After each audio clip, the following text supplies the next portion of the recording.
Alain, est-ce que tu peux te présenter et après tu nous montreras quel est ce drôle d'appendice que tu portes sur la tête? Bonjour, je m'appelle Alain Régnier de la société Alto Labs. Ce drôle d'appendice, comme tu le dis, c'est effectivement une paire de Google Glass.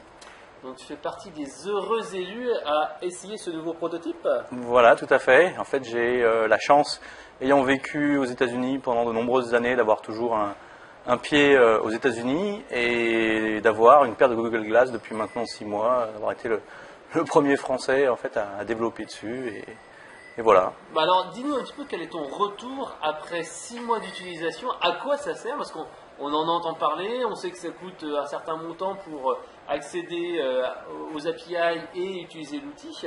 Est-ce que c'est utile? Bonne question. Parce qu'on parle souvent du téléphone, on parlait souvent de la visiophone et finalement les gens utilisent les SMS.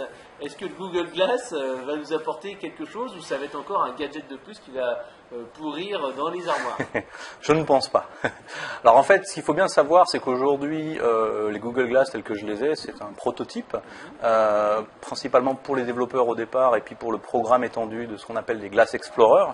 Une dizaine de milliers de personnes, a priori aux États-Unis notamment, qui peuvent tester les lunettes et donner du feedback à Google, dire ce qu'ils voudraient faire avec, ce qu'ils arrivent à faire avec, proposer des scénarios. Et parmi eux, une partie donc, qui ont accès à l'API de programmation pour programmer leurs propres applications.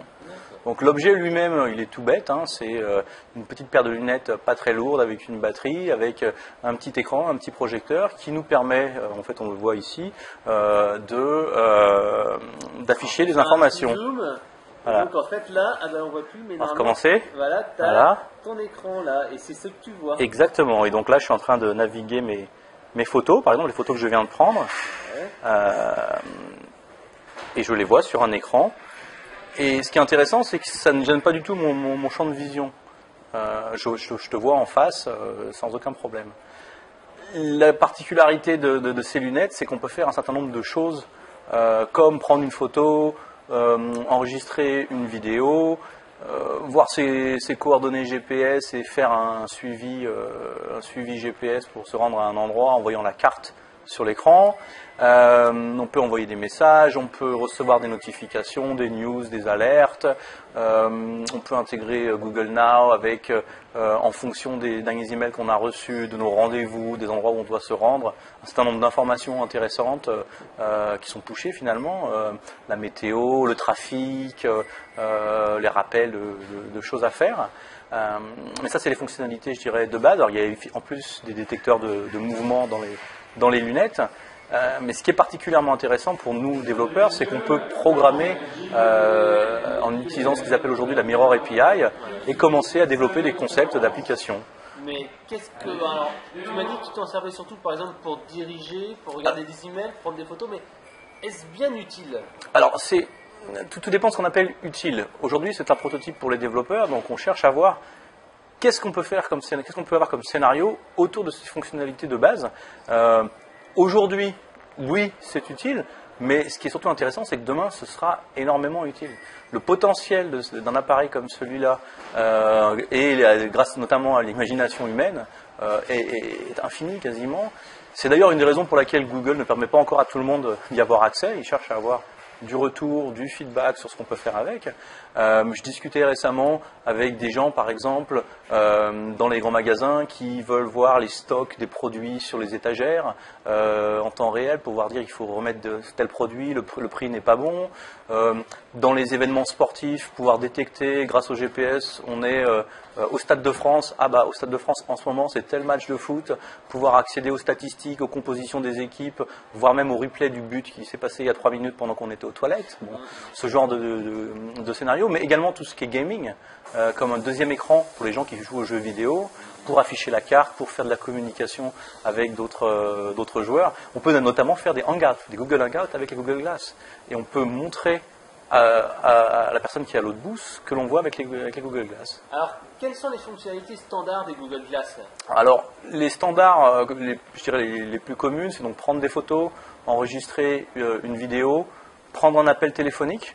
Si on a le téléphone dans la poche, une connexion Bluetooth, on entend une petite musique qui nous dit qu'il y a un appel, on appuie, la photo de l'appelant apparaît, on appuie pour dire qu'on veut prendre l'appel, et à ce moment-là, on parle comme avec Mais une... il n'y a pas d'oreillette. Justement, c'est équivalent à une oreillette. Parce Il y a qu'en fait, un il y a une micro transmission. et il y a une conduction osseuse pour dans cette version-là pour le son qui fait qu'on entend et que l'on voit. Et que l'on peut d'ailleurs voir quand on reçoit une notification de CNN pour un événement qui vient de se produire, on peut le sélectionner, récupérer la vidéo et voir la vidéo avec le son directement sur le petit écran, sans avoir à bouger, sans avoir à se connecter nulle part et de manière un peu transparente.